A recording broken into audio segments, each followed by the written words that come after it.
itu hukumnya makruh. Alhamdulillah wassalatu wassalamu ala Rasulillah Muhammad ibn Abdillah wa ala alihi wa sahbihi wa mawalah. Apa kabar sahabat santri dan pendukung channel Al-Hadafi?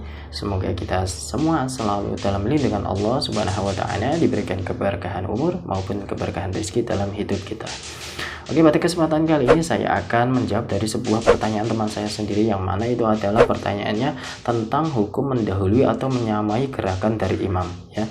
Jadi seorang makmum itu melakukan sholat berjamaah, tetapi gerakannya itu ada yang menyamai gerakannya imam dan ada juga yang mendahului gerakan imam ya. Makmumnya itu mendahului gerakan imam. Nah, sekarang kita perlu ketahui sholat itu hukumnya wajib. Ketika itu semua itu dilakukan, maka hukumnya ada berbeda lagi. Ada yang mengatakan sunnah ya, ada hukum tambahan sunnah, hukum tambahan makruh, dan hukum tambahan tidak diperbolehkan atau mungkin dikatakan haram ya.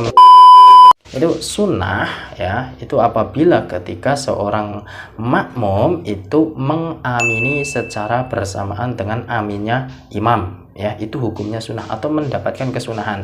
Jadi sudah dapat hukum wajib, pahala wajib, dan pahala sunnah, double pahalanya ini ya. Nah, jadi itu usahakan ketika seorang imam mengucapkan ghairil maghdubi alaihim waladdallin,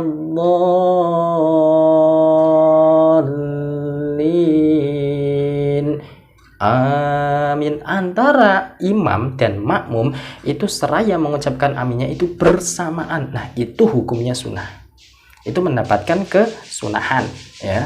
Jadi dapat pahala wajib dan pahala sunnahnya. Nah, sekarang kita menengok yang mana hukumnya makruh. Yang menurut Imam Nawawi, ketika orang makmum itu menyamai gerakan oleh imamnya, itu maka hukumnya makruh. Contoh, seorang imam rukuk, ternyata makmumnya itu rukuk juga.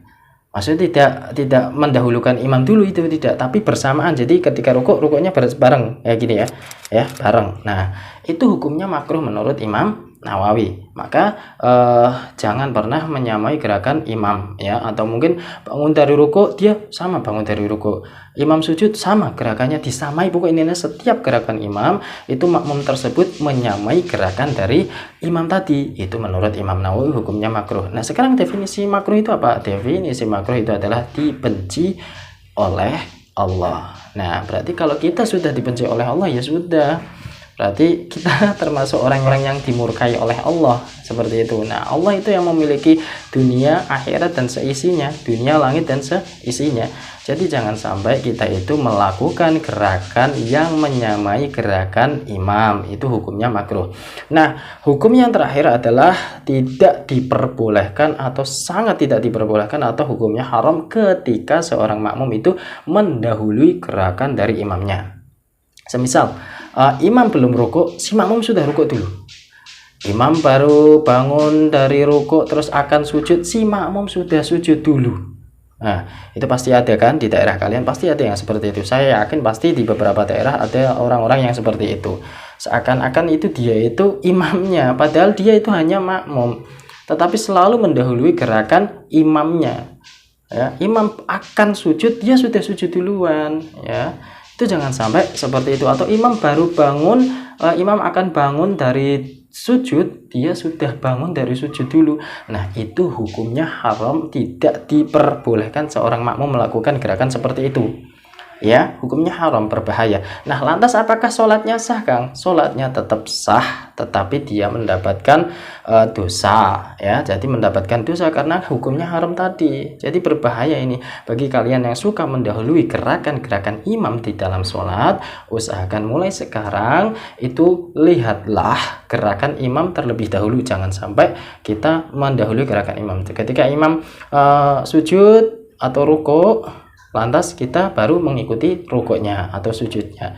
Jangan sampai menyamai gerakan apalagi mendahuluinya ya, karena hukumnya dosa. Sholatnya tetap diterima, sholatnya sah ya, sholatnya sah, tetapi tidak mendapatkan keutamaan fadilah berjamaah dan fadilah keutamaan sholat ya. Jadi sholat pun kita tidak mendapatkan apa-apa, sama halnya seperti kita itu puasa, tetapi ketika kita itu puasa sering menggunjing, menghina orang lain, melakukan perbuatan jelek, ya kita puasanya tetap puasa, tapi kita tidak mendapatkan pahala ataupun keutamaan dalam berpuasa. Maka hindarilah itu agar kita menjadi insan yang baik ya.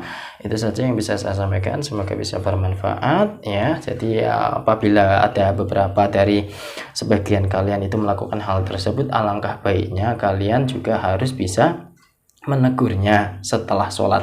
Nah, tapi jangan sampai menegur itu dalam keadaan ramai. Kalau menegur seseorang dalam keadaan ramai itu namanya mempermalukan ya. Usahakan tegurlah seseorang ketika berhadapan face to face, empat mata ya, itu boleh ditegur. Itu saja ya, semoga bermanfaat. Wallahu muwaffiq ila aqwamit thoriq. Wassalamualaikum warahmatullahi wabarakatuh.